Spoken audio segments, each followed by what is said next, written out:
Ladies and gentlemen, hello and welcome to this session dedicated to national strategy for protected areas here in France, a strategy that was adopted by the French government in January 2021, presented by President Macron during the One Planet Summit. This morning we have a round table that brings together the Minister Bérangère Abba, who is the Secretary of State responsible for biodiversity. We have Jérôme Bignon, who is the President of Ramsar France, and he has had a very rich career working for protected areas.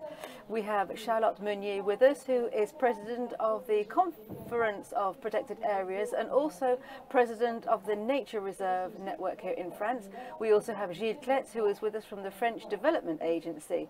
So, thanks to testimonials from these four different levels of players, we are going to have a transversal look at how the protected area strategy is territorialized. So, Madam Minister, without further ado, the floor is yours.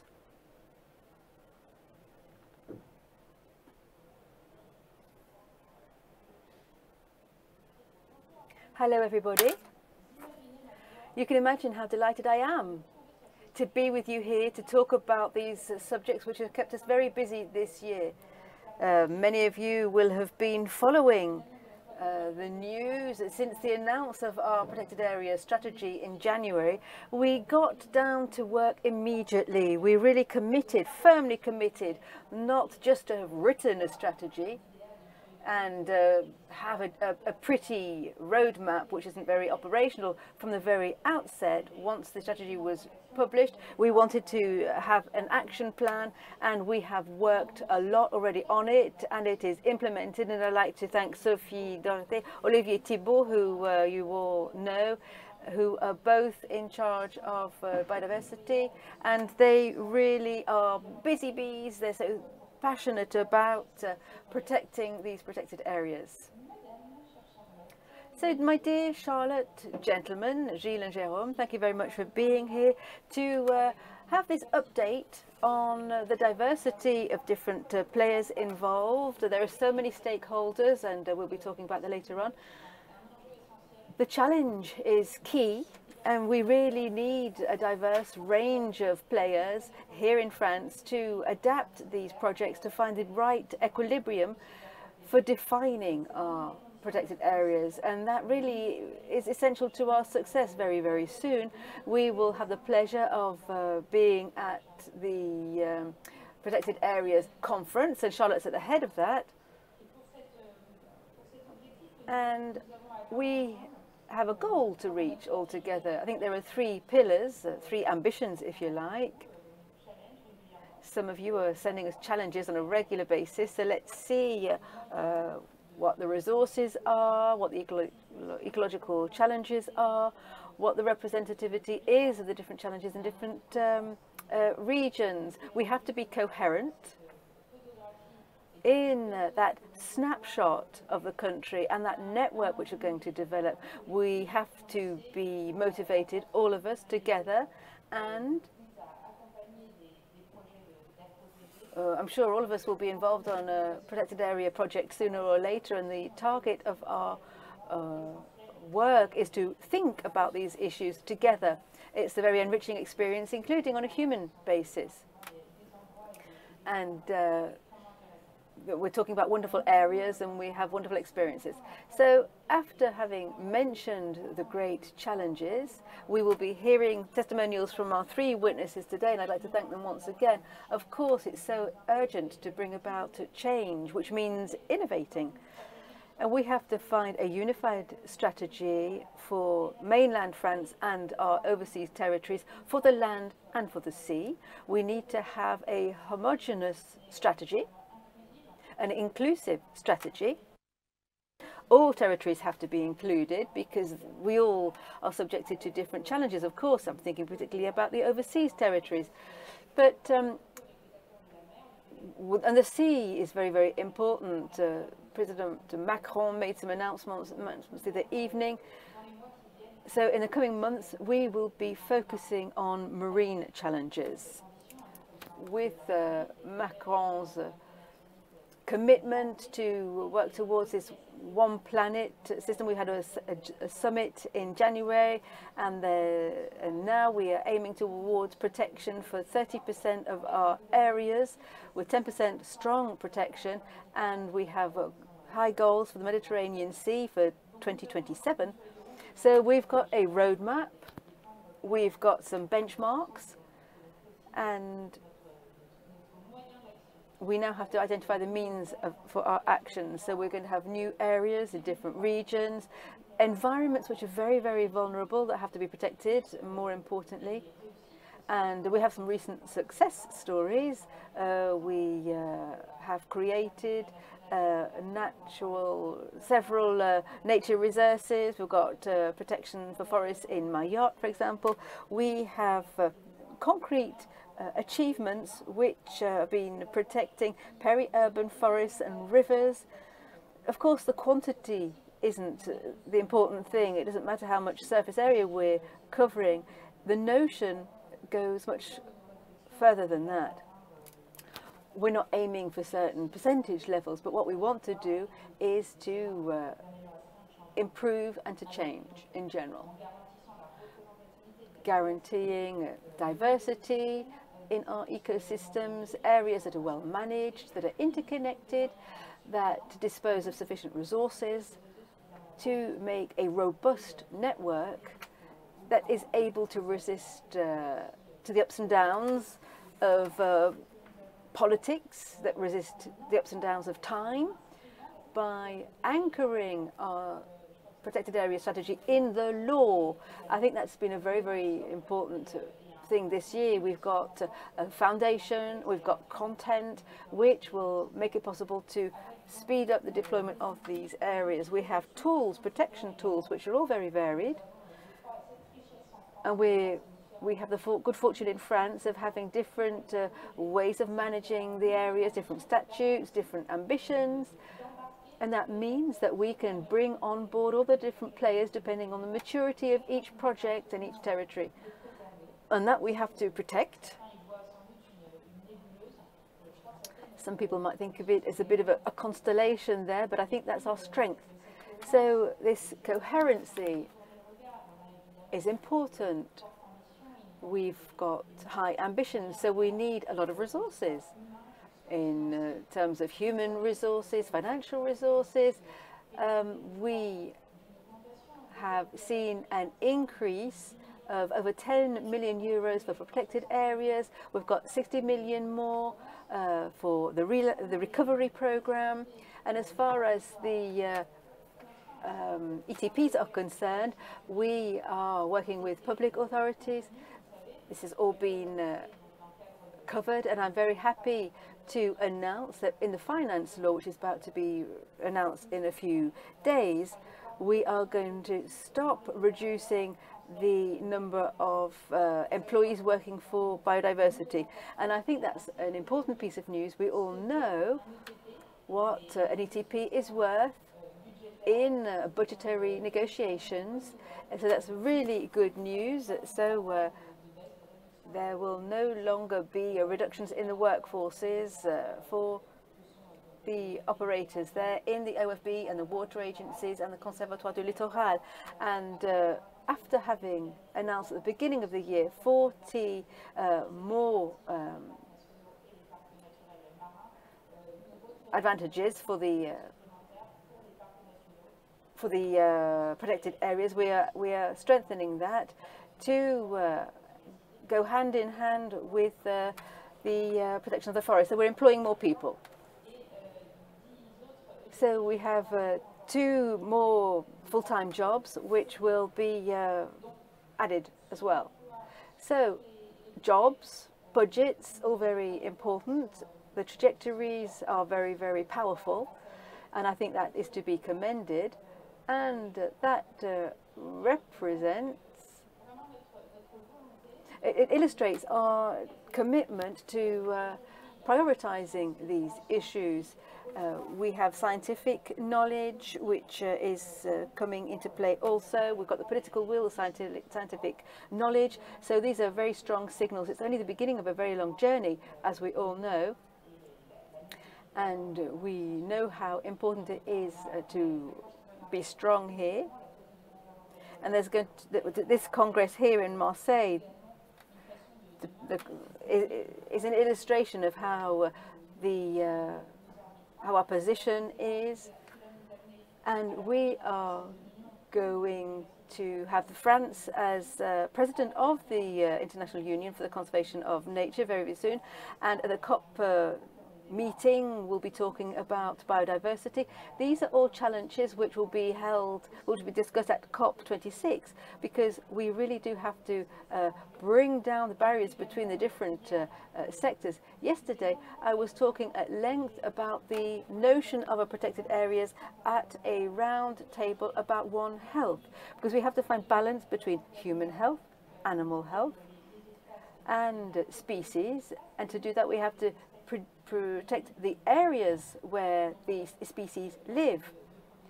And so the notion of protection is absolutely essential in every area of work linked to the environment, well-being and health.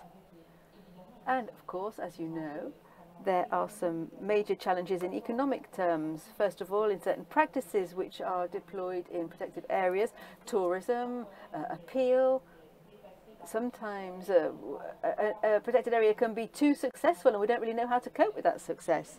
So we have to manage the flows of visitors, and a lot of experiments have been carried out in the Calanque here in Marseille, for example.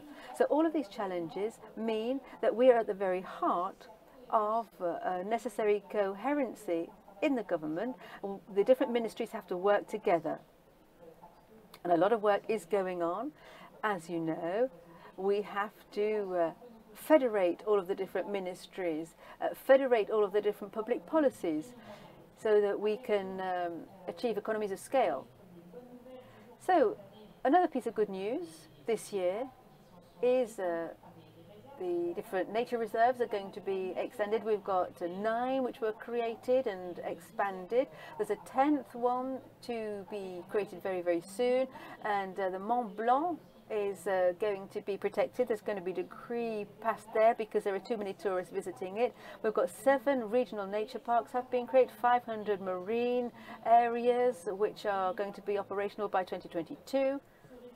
So this network is really being built up, and I don't know whether you were here yesterday with Jérôme Bignon.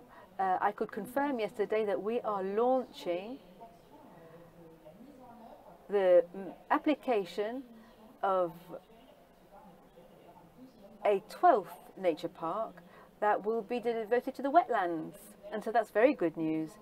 And we are committed to a flash mission to identify territories that could be suitable for such a wetlands park.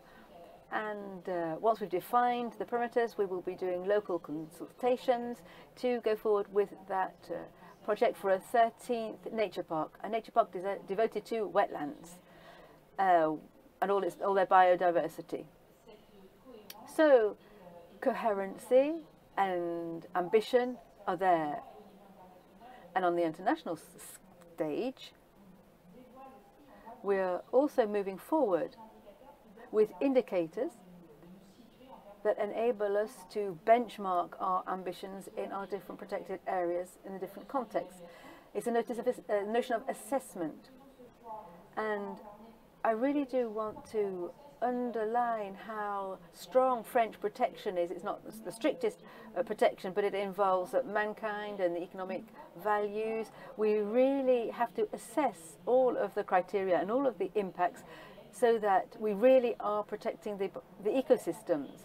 France is leader on the IUCN's green list, so that is proof already that we are very ambitious, and that is recognized internationally. We've got 22 out of the 59 worldwide sites, and that just shows how good we are at managing these areas. But in terms of our protected area strategy, we must say that things are going to be intensified, because there are a lot of areas which are going to be created, and I want the CNPN which is the legitimate body, the scientific body, which gives opinions about these projects. I want them to be involved, and I want them to give their opinion as to the choice of the protected areas, new protected areas or an extended protected area. With the efforts of creating new protected areas and the need to involve the different local collectivities. And I do think that you are all the best ambassadors, the best champions of these objectives you're going to present this morning. So thank you again. Local leaders and regional leadership is essential for the planning. So regions will play a crucial role, but there are local challenges, and sometimes there's a lot of pressure, a lot of tensions between the different stakeholders. So when we conceive a new protected area project, I do think we should get closer to a local context, local partners. So after this Congress, I will ask for the department prefects to form a commission similar to regional commissions, regional committees for biodiversity. So prefects will be asked to form a department committee at the department level for protected areas, and everybody must find an adequate space to discuss these challenges so that these projects can be adequately supported and adopt a bottom-up approach. So sometimes there's already a protected area, and these protected areas have been created with a bottom-up approach in close collaboration with local actors. And now I would like to turn to ONGs and associations. They're really busy. You already take part in many discussions, but this is essential work. And for the moment, I've talked with many stakeholders, and everybody is on board. I think we have to be closer to the local context. And so our protection efforts wants to mobilize together efforts. That's why we provide society-based projects. Thank you very much. Thank you, Madam Minister. Thank you for sharing the national ambition of the strategy and this ambition to build closer to the local level, the local stakeholders. And today we have with us speakers that will shed a light on the subject and on how we can build a project together at the local level. Jérôme Bignon, how can I sum up everything you've done? You are the president of Ramsor France, and you have been a local MEP, a local senator. So you've been working a lot in the field of protected areas. And when I worked for different organizations, and I already knew you, so you worked at the local level, at different level. How can we ensure successful territorial integrations along with local representatives? Good morning. Can you hear me? Good morning.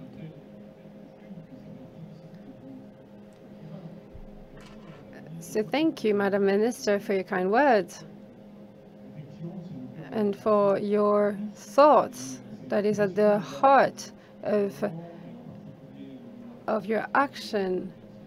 I see that the government is really active, and I see the Secretary of State is very active, and it's really true. We're really lucky to have you to work alongside us, and it is true that we could have conceptualize a protected natural area. We can create many things on paper, but we do also need a national effort. We need a budget, and without these elements, France, we won't do anything. So I will try not to offend anybody, but let me tell you that once in my life I was lucky enough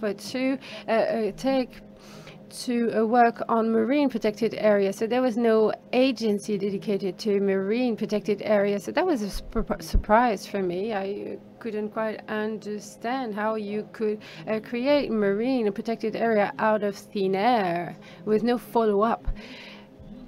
A few colleagues decided that it was quite odd to create marine protected areas without any scientists or any civil servants to actually do a follow-up. So we decided we didn't want to create a marine protected area as a unique tool, as an isolated tool, that we wanted a whole, a comprehensive system. And in the end, I managed to convince the Minister of Ecology back then. She didn't know much about ecology, but she had an incredible talent that you can find with many politicians. She listened to citizens, and that's how we created an agency with 2 or 3 marine parks at the beginning, and now we have 11, 12, 13 marine parks, and we have more and more capacities. And nowadays we have a remarkable network of marine protected areas. And these reserves are everywhere in the world, in the Antilles or in Polynesia, and those are far-reached regions. They're not quite easy to manage, but they're here, they exist. So it is essential to protect nature. Now, you need people to work on these protected areas.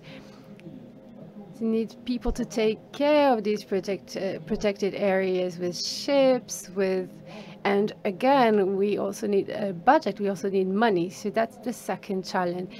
Third challenge, the local population. Locals are worried.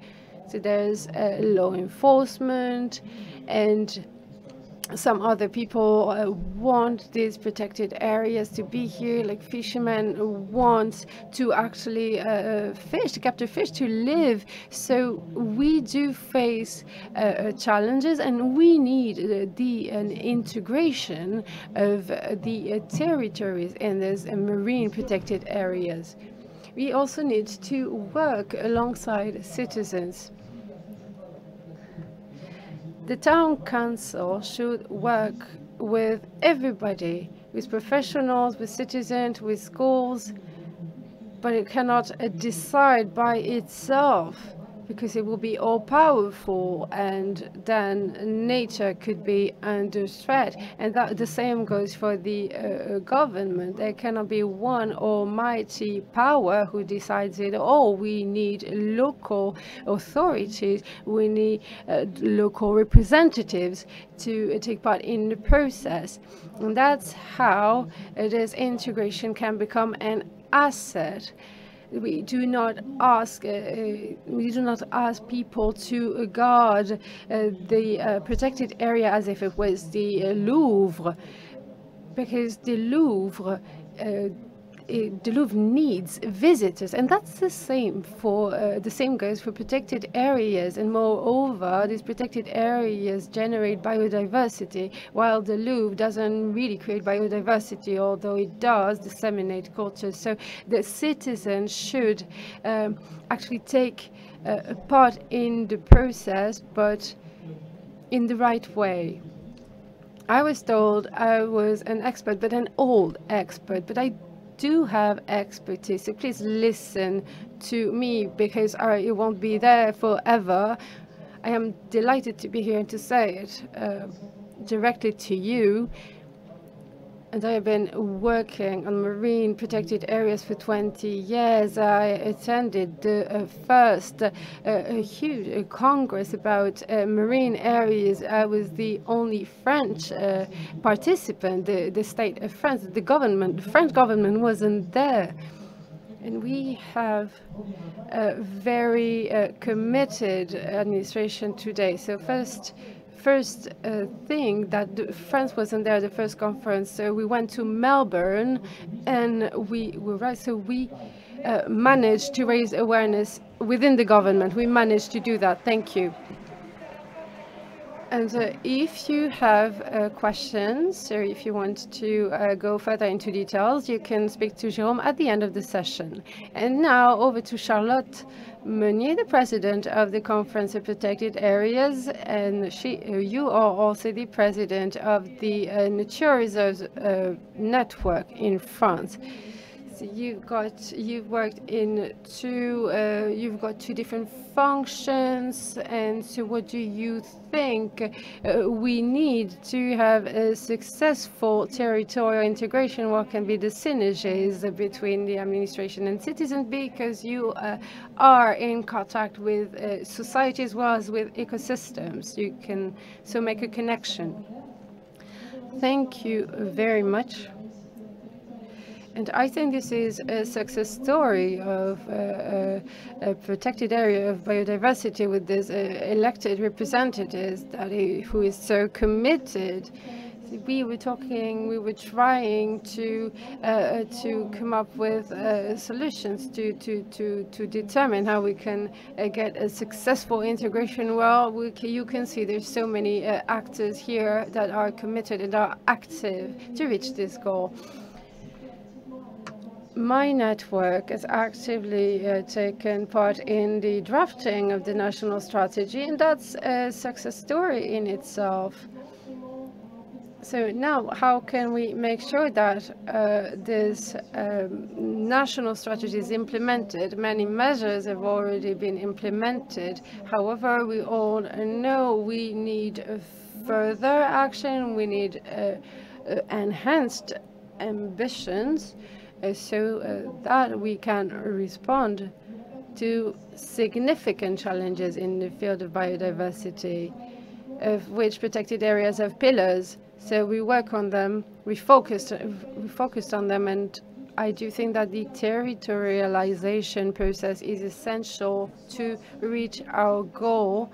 It should make us act further with collectivities, with every level, every actor at every level must act, must support protected areas and be committed to biodiversity. That's all we need. Protected areas managers can play a crucial role in making a connection with locals, so we'll need their help. They'll help us convey our messages about biodiversity in protected areas and beyond. Our governance bodies manage to make a strong connection with a local population, with forestry professionals, marine environment professionals. We need to keep those governance bodies alive. We need more projects that will involve locals, people who live around protected areas. Protected areas managers are here ready to keep on carrying out their educational campaigns at the local level, and we need their local support. We need the support of locals in order to create protected areas and improve their management. We need an ambitious plan of awareness, of sense of education about protected areas, and we need to bring about change in our day-to-day practices, and that's how we will end the erosion of biodiversity. Finally, I would like to talk about the commitment of protected areas managers.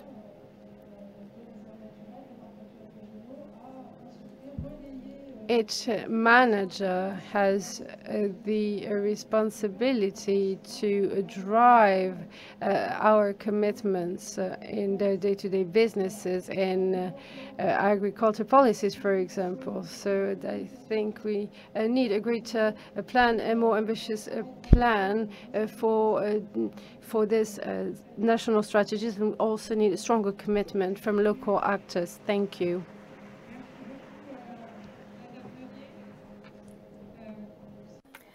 Thank you very much, Madame Meunier. Gilles, now, you are president of the Protected Area Commission at the IUCN. You're also the head of the French Development Agency. It would be very interesting if you could share with us on this question of territorialization, and we can see how on board the French are, if you could share your knowledge or about international experiences that could shed light on this policy that the minister is deploying with all of the different actors. Thank you very much for inviting me to be here.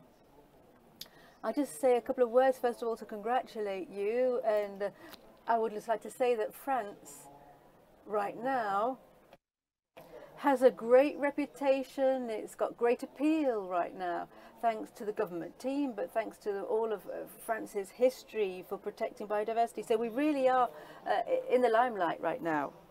So 17% of protected areas in the world, they're all managed differently. As far as France is concerned, we could have a few ideas for territorialization. The first idea is, well, it's good news, in fact, all over the world. Territorialization, i.e., involving local elected representatives, communes, autonomous or the indigenous people, sort of thing, is a given. And politicians are committed now to sustainable projects. The human institutions, the political institutions, without integration, it won't work for very long. So we really have to keep that in mind.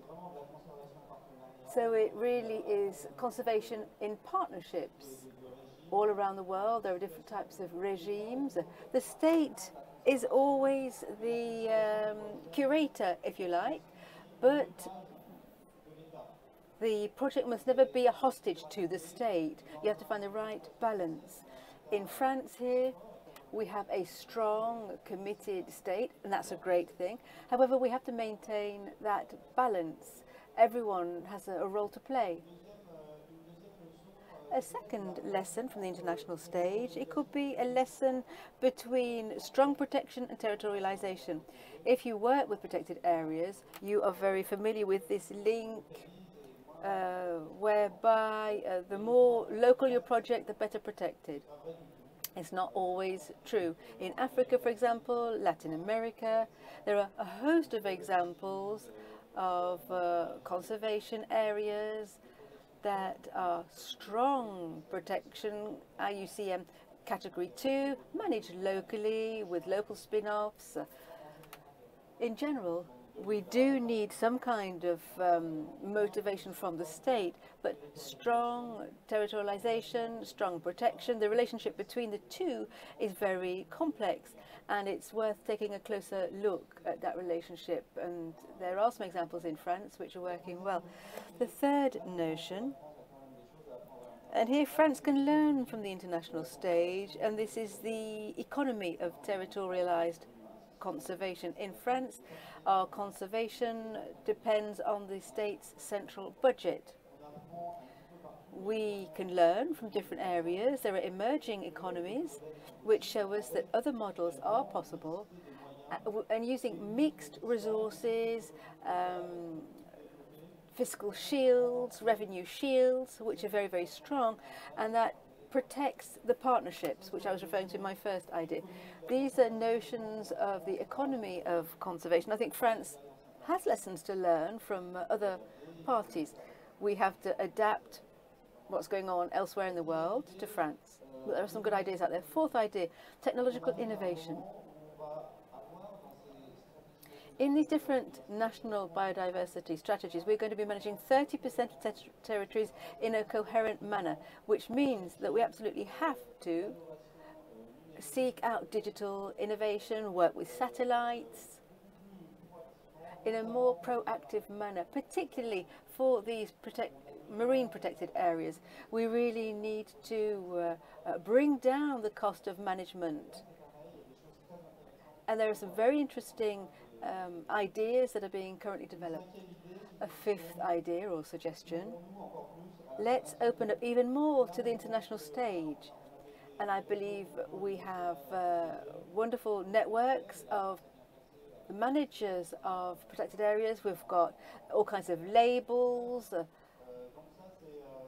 and those are tools that are to be strongly recommended. We should go into those countries where the protected areas are in a strong network and learn from them. So there we have 5 ideas that could inspire the French policy for developing protected areas.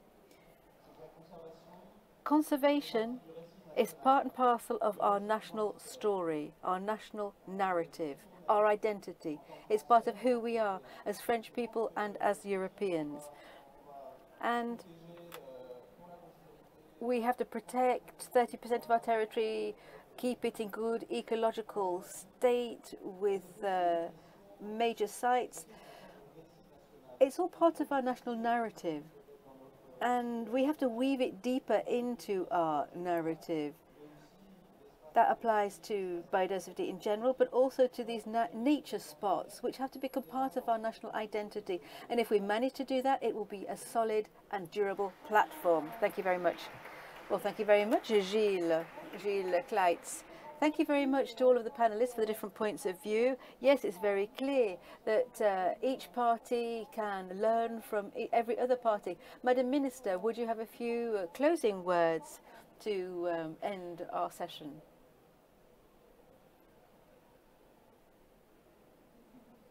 If you wish. Well, of course, I've noted down many interesting points, and there's so much resonance with what we've already set up this year, so I'm delighted that there's this convergency here in our action levers. Education for nature, yes, of course, it's very important. We have to give more space to that. And I used to be involved in project management. It's always difficult to identify the budgets here, and that's something I recognize. We know it's difficult to find a budget for that, but it is so important. Not far from this, there's a question of funding these protected areas. And so I would just like to inform you that we're going to have a round table on this subject of financing public protected areas, because it's a hot topic at the moment. We've got our biodiversity national strategy, which is being launched. We've got a work group formed for that. I've also launched another task force on protected areas. And President Macron, in a discussion which we've been having with different NGOs, is opening the door to such thought processes, and I'm putting on the table, I don't know what the decisions will be, we've got work ahead of us in the coming weeks and months, but I'm putting on the table notions of public-private partnerships, the role of the different collectivities, and perhaps even in our French tax system we could have some kind of allocated tax resources to ensure that what is invested takes into account what nature gives back to us. So all of this will be discussed, and we will have an initial exchange. I'm not sure what the date is or what the time is. There's a presentation of the national strategy and a focus on financing. It's tomorrow on the 7th of September at 11:15 in the press conference room. Yes, let's get back to innovation. Yes, there is some reticence and resistance there. Some people are frightened to look at these nature-based solutions. We have to, of course, remain in equilibrium, but there will be solutions from all areas. The outlook is positive. Working with international partners is a great idea. And yesterday we were mentioning that high-level panel of experts for biodiversity, and France is co-president with Costa Rica to protect protected areas. That is at the heart of our discussions, and I'm sure there are some interfaces that already exist, and we will be able to reinforce all of this joint work. And we must identify hotspots and create priorities together so that we pool our resources for those hotspots and those priorities. And as for our national narrative is concerned, well, we've talked about the National Forestry Park earlier on. There were tensions.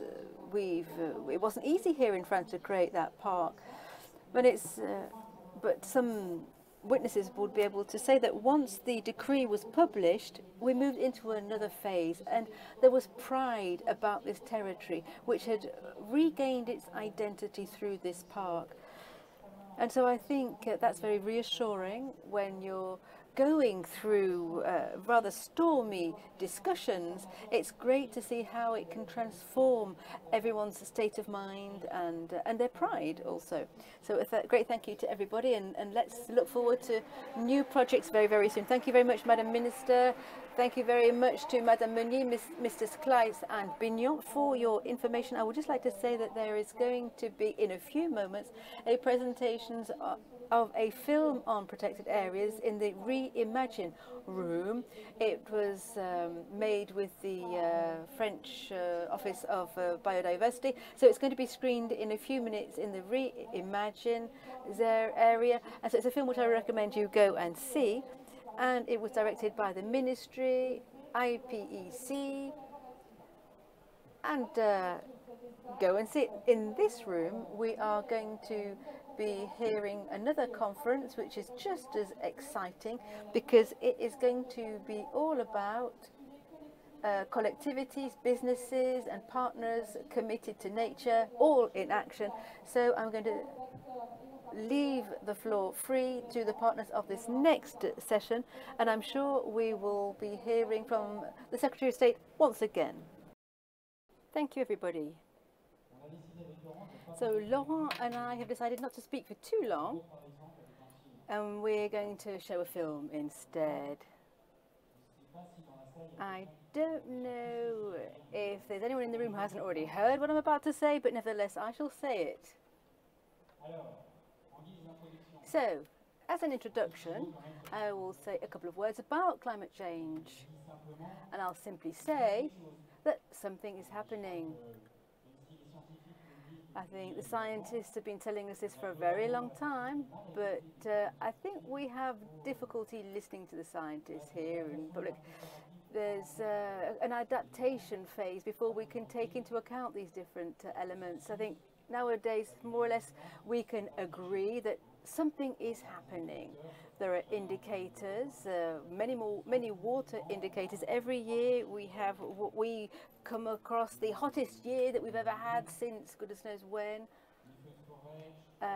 Fire forests are regular every year all over the world. Brazil, for example, California, Greece this summer. Here in France, we're on a smaller scale. We had fires in the Var region by Saint-Tropez. There are storms and cyclones. And in the area of water, even the center of France, the Massif Central, is that there's water there, and that could be quite valuable to the rest of the country. So we have to do something. I've got 3 key words to give you when we talk about climate change. Avoid, reduce, adapt. In terms of water, we talk about adaptation a lot. I'm going to start at the top and work down. France is trying to take its responsibilities. It's moving, it's acting. We have a national low-carbon strategy with ambitious targets for carbon neutrality for 2050, so that we can at long last leave behind us that idea that we're just going to have to cope with increasing greenhouse gas effects. We've got a national plan to adapt to climate change. And we're starting to put some figures on the table. 2022, $9 billion on the table. So it means we're serious. There's going to be some action taken. And there are high ambitions. And let me come back to our specialist area, the National Biodiversity Strategy, an action plan. We are having an update at 9:15 tomorrow morning here. So we can see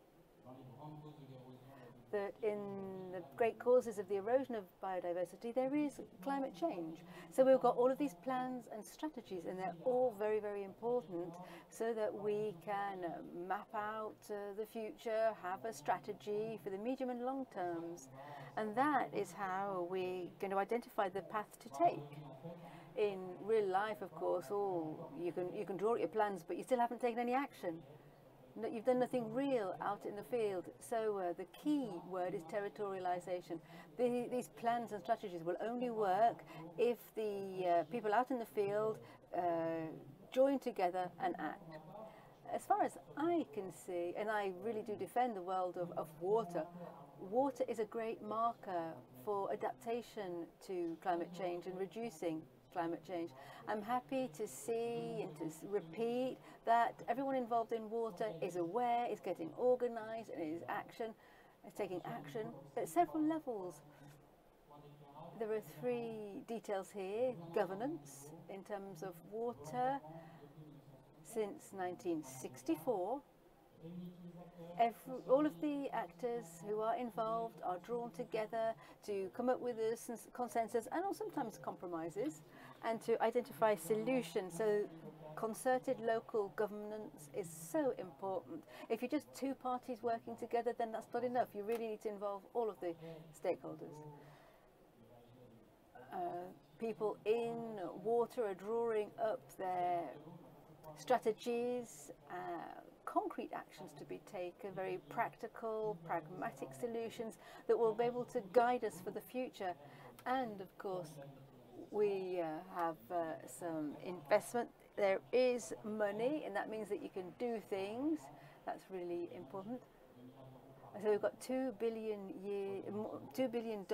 euros per year for water. When you've got your action plan and your strategies and your money and your place, well, you can do things. So the people involved in water are acting. So that's what I wanted to say. We don't want to be theoretical here. What we want to do is illustrate the situation. And why don't we hear from the boss of our water board? He'll be able to tell us what's happening out in the field. Thank you very much, Olivier. Indeed, as you said, the climate is changing, and it's changing now. And climate change is having obvious consequences on water, because we know that it's in the area of water that the consequences of climate change are the most immediate and obvious and visible for the citizen. Because we can already see the temperatures going up in the summer. When it's hotter in summer, that means that water is evaporating more, that the plants are sweating it out a bit more, they lose more water, rainfall is changing. As far as rain is concerned, I'm not saying it's raining less, although it is true around the Mediterranean basin, the total quantity of water tends to be going down.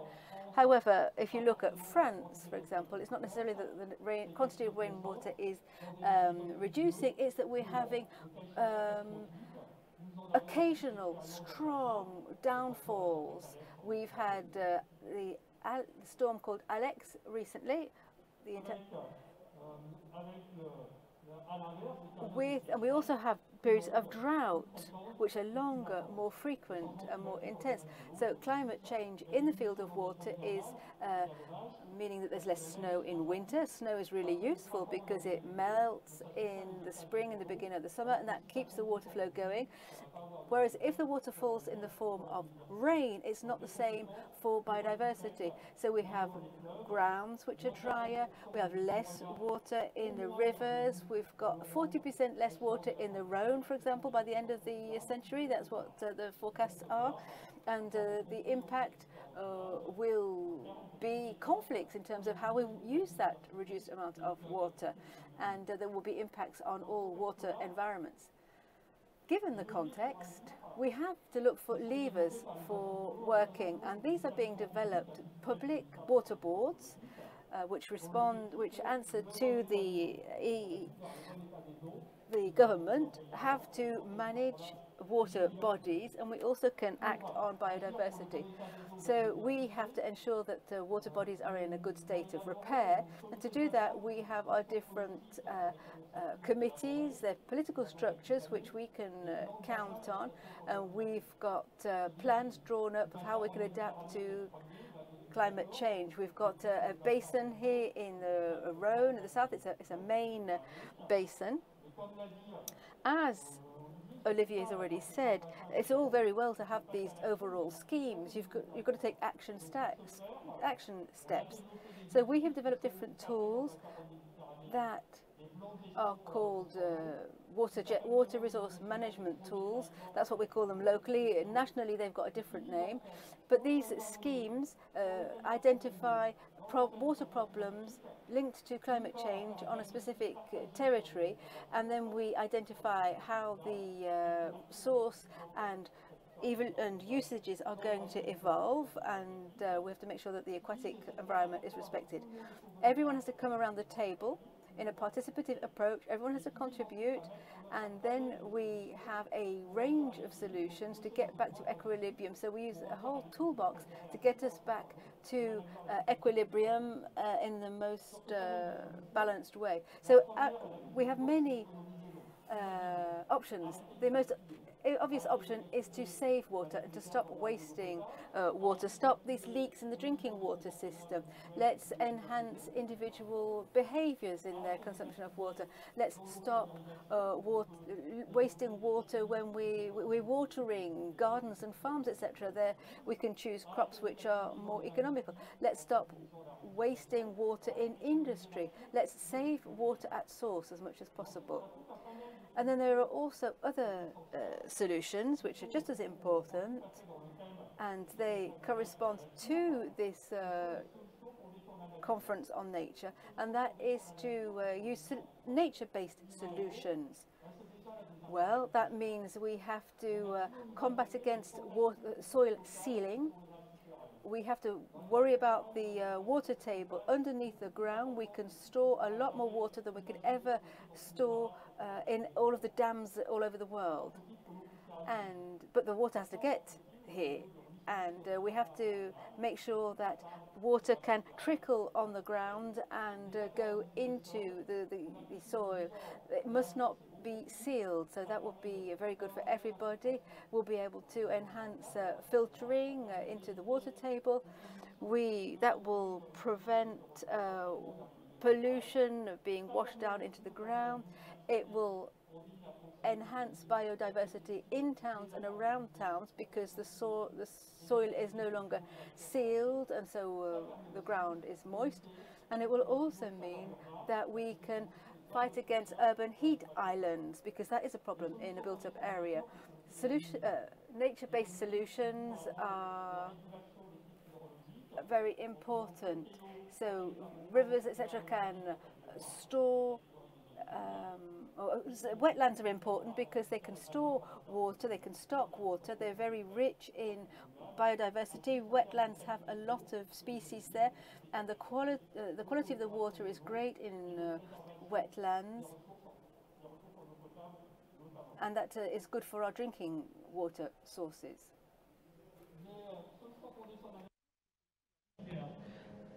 Nature-based solutions also use rivers. So here what we want is to ensure a good state of our water bodies. So it means that we have to fight against pollution, to ensure its quality, to ensure its quantity.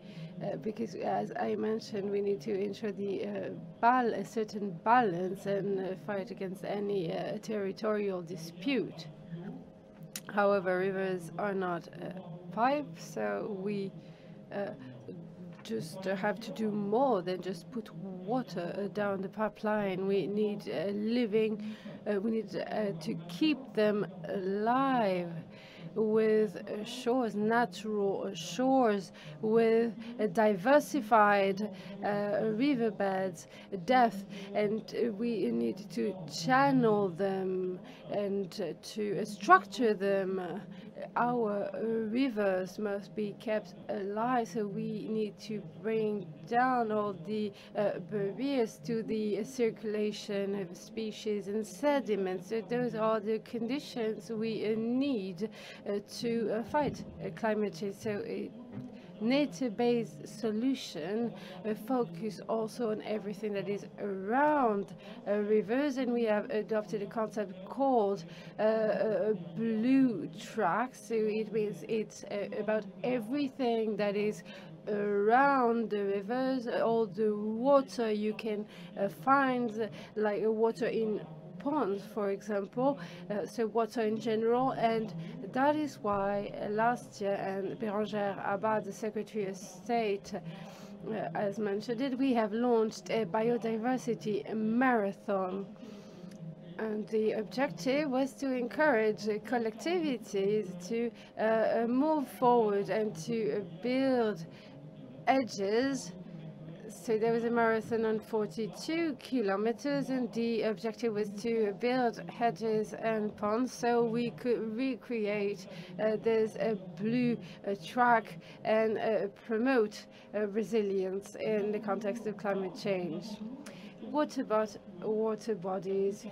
They contribute to a virtuous economic system because they collect taxes according to a principle that is similar to the principle of the polluter pays. So the more you pollute, the more you pay. That's how we collect money, and the 6 water bodies will fund projects that aim at ensuring the good state of the waters and that work and that aim at adapting to climate change. So we have 6 water bodies, and together they collect a little over 2 billion euros a year, and they use it to ensure the good state of the water and to adapt to climate change and to restore environment and biodiversity.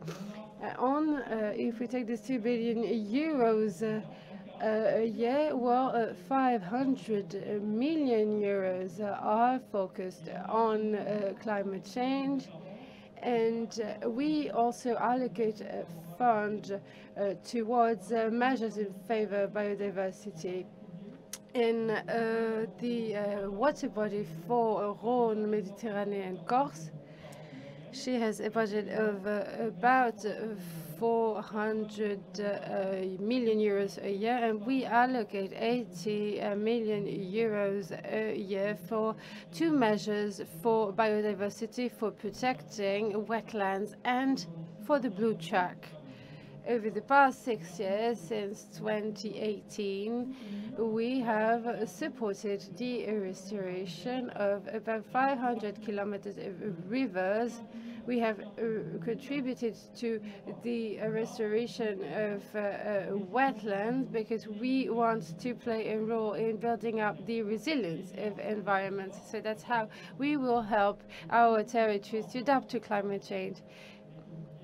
So if you want more information, we are here with Olivier. We can answer your questions. But now, to illustrate what I just said, you will now see a video that has been made with the support of different partners. So thank you for broadcasting this video, who shows examples of restoration, of biodiversity restoration in this environment.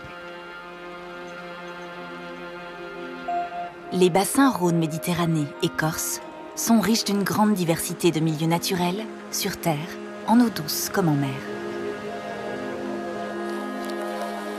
Depuis sa source glaciaire en Suisse jusqu'à la mer Méditerranée, le fleuve Rhône draine les eaux d'un territoire au contraste tant climatique que géologique.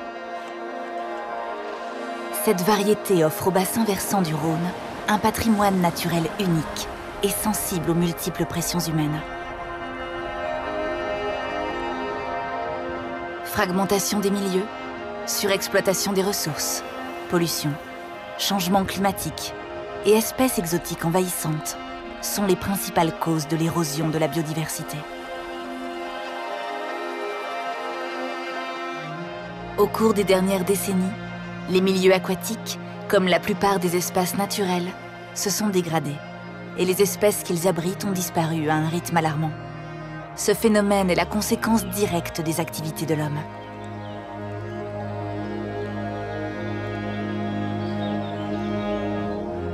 L'humanité fait désormais face à l'effondrement de la biodiversité qui pourrait compromettre son avenir. Pour retrouver le bon état de nos eaux, de nos rivières, de nos lacs et favoriser la vie que ces milieux hébergent, agissons maintenant. C'est vital.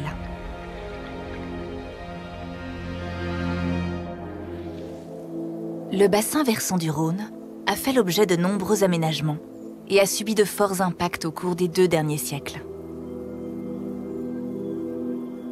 Pour limiter le déclin des espèces et permettre leur développement, il est nécessaire de restaurer la diversité de leurs habitats.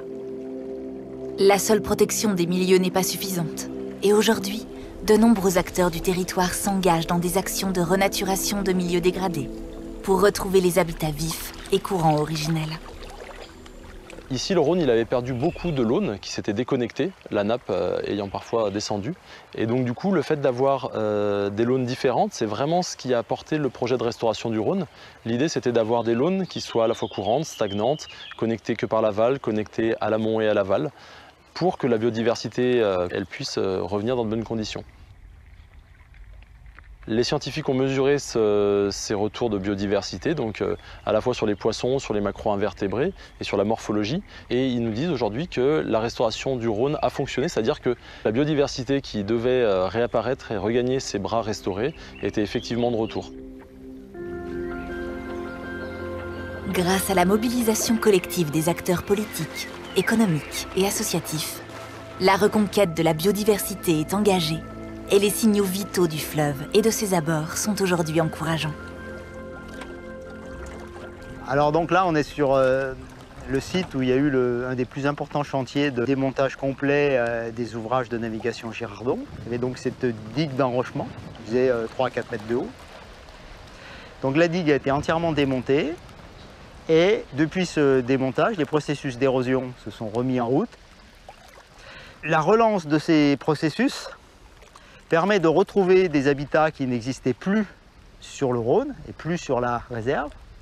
D'une part, ces talus d'érosion, importants pour toute une série d'espèces, dont le martin pêcheur, l'hirondelle de rivage et le guêpier d'Europe.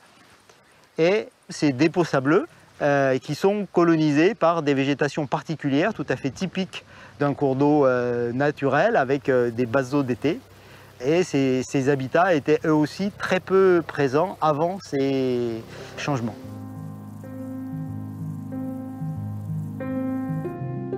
Restaurer l'habitat, c'est favoriser le retour des espèces adaptées au milieu. Des animaux comme le castor, le plus gros rongeur d'Europe, ont pu ainsi aujourd'hui recoloniser les berges du Rhône.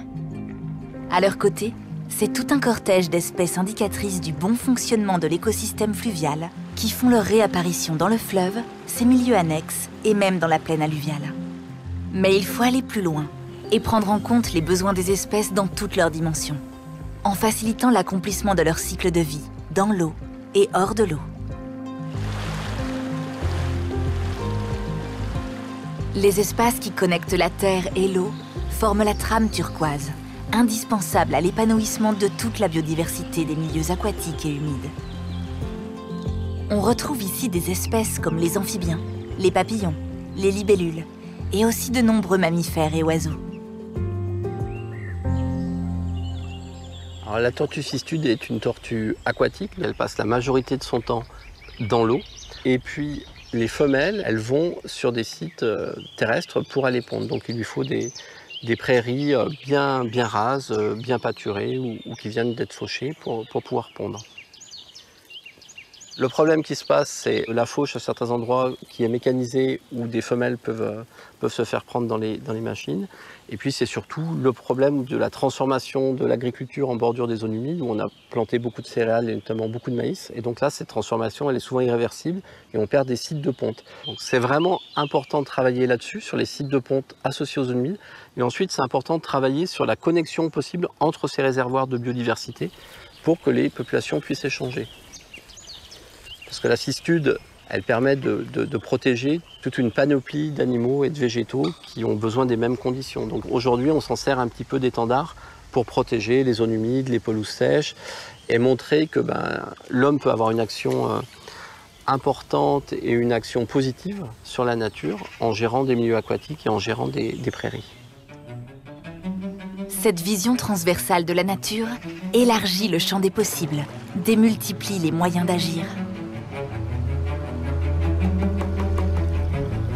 La liberté de circulation des espèces dans leurs habitats conditionne le bon état des populations.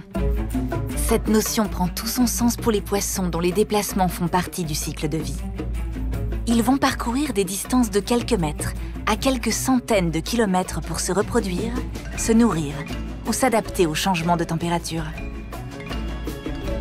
Depuis plusieurs décennies, les populations de poissons migrateurs sont en fort déclin, au point que certains figurent sur la liste rouge mondiale des espèces menacées, comme l'anguille européenne. De nombreux facteurs entravent le bon déroulement de leur migration. Et c'est particulièrement le cas des obstacles sur les cours d'eau, comme les barrages et seuils.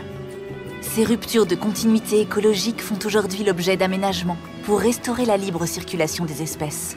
Leur survie en dépend. À l'heure actuelle, la question de la continuité écologique est très importante vis-à-vis des poissons migrateurs, tout simplement parce que ce sont des poissons qui vont avoir besoin à la fois d'être en mer et à la fois dans les milieux d'eau douce pour pouvoir réaliser l'ensemble de leur cycle biologique. Et donc l'idée, c'est de pouvoir les aider à passer ces ouvrages, donc à travers des passes pièges à anguilles ou à travers des passes à poissons plus classiques, pour pouvoir grandir dans des milieux adaptés.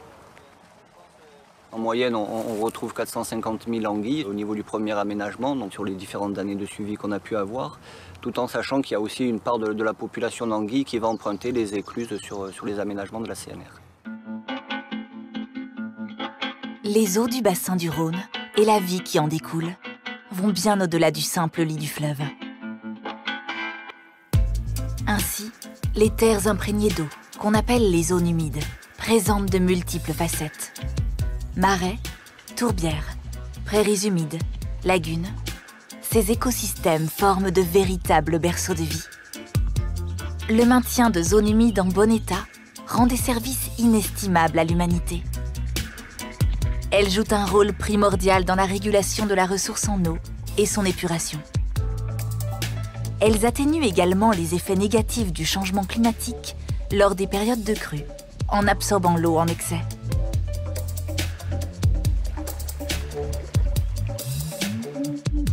Le delta du Rhône est un territoire emblématique de ces milieux, avec une diversité exceptionnelle de zones humides et d'écosystèmes côtiers. Lieu de rencontre entre eau douce du fleuve et eau salée de la mer Méditerranée, la Camargue incarne un des hauts lieux de biodiversité en Europe, grâce à des espèces remarquables et un fort taux d'endémisme. Avec plus de la moitié du territoire situé à moins de 1 mètre d'altitude, la Camargue doit s'adapter à l'inéluctable montée du niveau marin et à l'affaissement du delta. Façonnées par l'homme au fil du temps, les infrastructures artificielles mises en place par le passé ne peuvent pas à elles seules nous protéger des changements climatiques. Depuis plusieurs années, des solutions sont expérimentées en laissant la mer reconquérir ces espaces qui auparavant figeaient le littoral.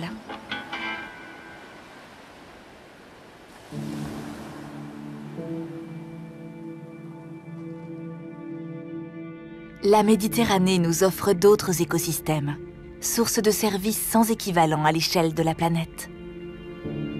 C'est à proximité des côtes, dans les 40 premiers mètres de profondeur, qu'une plante à fleurs profite des rayons du soleil pour se déployer en vastes prairies.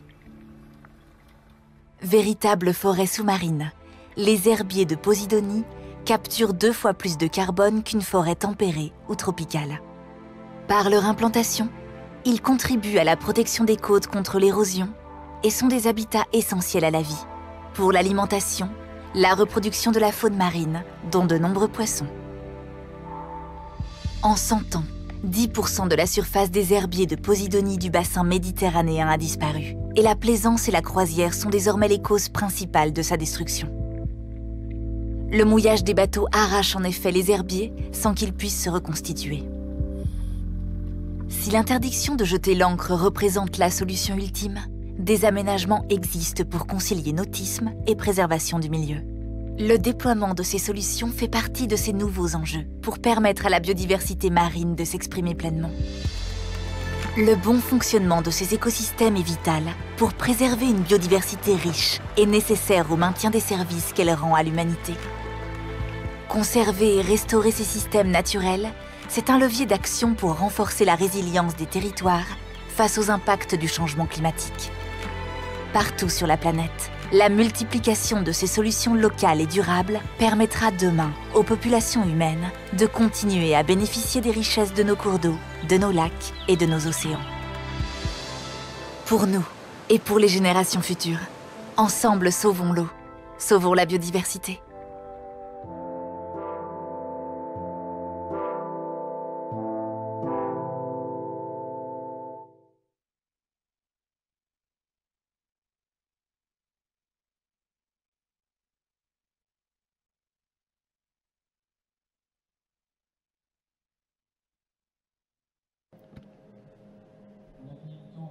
Well, we don't have any time left, but I am sure we can answer a few questions. We have 5 minutes. And at least this video shows us why we work, gives us motivation to work. Are there any questions? I see a question there.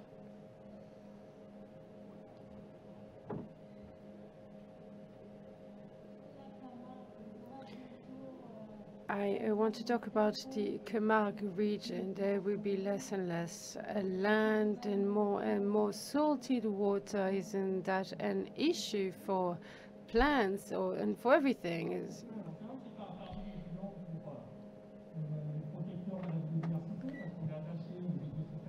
See, we really want to protect the Camargue, and the Conservatoire du Littoral has carried out really important work, and we're really committed to protect our ecosystems. But the sea level is rising. The sea is getting closer. We cannot just prevent this, and we know that the Camargue region will be covered by the sea, will be invaded by the sea, and what it does then, the natural environments will be changed, but that will also create new environments with lagoons, with salinated environments, and as you know, it is in the sea, on the seabed, that you will find the most interesting life and living organisms. So the landscape will be different, but it won't be less interesting.